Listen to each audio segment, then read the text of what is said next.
আপনি হয়তো দেখেছেন বা শুনেছেন ড্রোন আকাশপথে ঘুরে বেড়ায়। শুধু আকাশপথে না, এখন সমুদ্রের তলদেশেও এই ড্রোন ঘুরে বেড়াচ্ছে। তার কয়েকটি উপমা দিচ্ছি এই ভিডিওতে। কে বা কারা এই ড্রোন সমুদ্রের তলদেশের প্রথম ব্যবহার করেছে বা কেনই বা ব্যবহার করছে, জানতে চাইলে এই ভিডিওটি সম্পূর্ণ দেখতে পারেন। সমুদ্রের যুদ্ধের নতুন অস্ত্র হয়ে উঠেছে এই ড্রোন।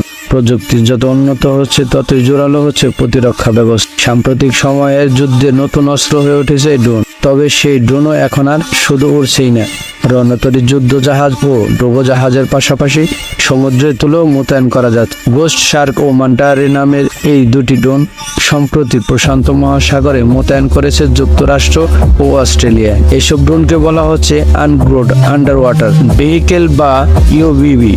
বিশেষজ্ঞ বলেছেন ভবিষ্যতে সমুদ্রের যুদ্ধ কিভাবে হবে, এসব ড্রোন সেই বার্তাই দিচ্ছে। এসব ড্রোনের মাধ্যমে একই সঙ্গে যেমন প্রতিরক্ষা সক্ষমতা বাড়বে, হামলা চালালে মানুষ হতাহত হবে কম। আকাশযানের মতো করে ড্রোনের ব্যবহারও স্বাভাবিক হয়ে দাঁড়িয়েছে। গত শতকের 90 দশকের থেকে ইরাক ও আফগানিস্তানের আকাশপথে ড্রোনের ব্যবহার শুরু করে যুক্তরাষ্ট্র। চলমান রাশিয়া ইউক্রেন যুদ্ধ এইসব ড্রোন হয়ে উঠেছে দুই পক্ষেরই ট্রুপের তাস। এমনকি মিয়ানমারের সশস্ত্র বিদ্রোহী গোষ্ঠীগুলো ব্যাপক হারে ড্রোন ব্যবহার করছে। কিন্তু পানির নিচে ড্রোনের ব্যবহার এখনো নতুন। আকাশযানের মতো সামুদ্রিক ড্রোন ও কৃত্রিম উপগ্রহ বেতার তরঙ্গের মাধ্যমে নিয়ন্ত্রণ করা যায়। সমুদ্রের গভীরে গেলে আকাশযান হিসেবে ব্যবহৃত ড্রোনের সঙ্গে সামুদ্রিক ড্রোনের পার্থক্য আছে। গত মাসে অস্ট্রেলিয়া যখন গোস্ট শার্ক প্রকাশে আনে, তখন দাবি করা হয় এই ড্রোনের সবচেয়ে অত্যাধুনিক সামুদ্রিক ড্রোন। ইসরায়েল ও ফিলিস্তিনের যুদ্ধেও এমন ড্রোন ব্যবহার হয়েছিল। দেশটির প্রতিরক্ষা মন্ত্রণালয় এক বিবৃতিতে বলে, সবার অগোচরে এবং অনেক দূরে সমুদ্রের নিরাপত্তার ক্ষেত্রে নৌবাহিনীকে বড় ধরনের সাহায্য করবে এই সামুদ্রিক ড্রোন।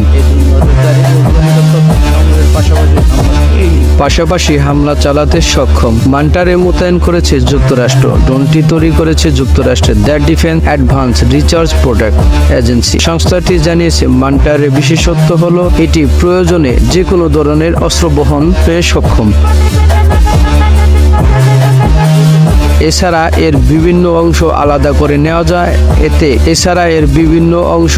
করে নেওয়া যায়। এতে করে যে কোনো স্থানে এটি মোতায়েন করা সম্ভব। তবে যুক্তরাষ্ট্র এর আগেও প্রশান্ত মহাসাগরে ইউইউভি মোতায়েন করেছে। আকাশযানের মতে সামুদ্রিক ড্রোন ও কৃত্রিম উপগ্রহ ও বেতার তরঙ্গের মাধ্যমে নিয়ন্ত্রণ করা যায়। কিন্তু সমুদ্রের গভীরে গেলে আকাশযান হিসেবে ব্যবহৃত ড্রোনের সঙ্গে সামুদ্রিক ড্রোনের পার্থক্য রয়েছে। শুধু আকাশপথে নয়, এখন নৌপথেও ব্যবহার হচ্ছে ড্রোন, আর তৈরি হচ্ছে বিভিন্ন ধরনের এবং বিভিন্ন কোয়ালিটিতে। আর এখন যুদ্ধক্ষেত্রেও সবচেয়ে বেশি ভূমিকাই রাখছে এই ড্রোন ক্যামেরা। তাই এই ড্রোনের ব্যবহার শুধু আকাশপথে নয়, এখন নৌপথেও ব্যবহার করতেছে গবেষকরা।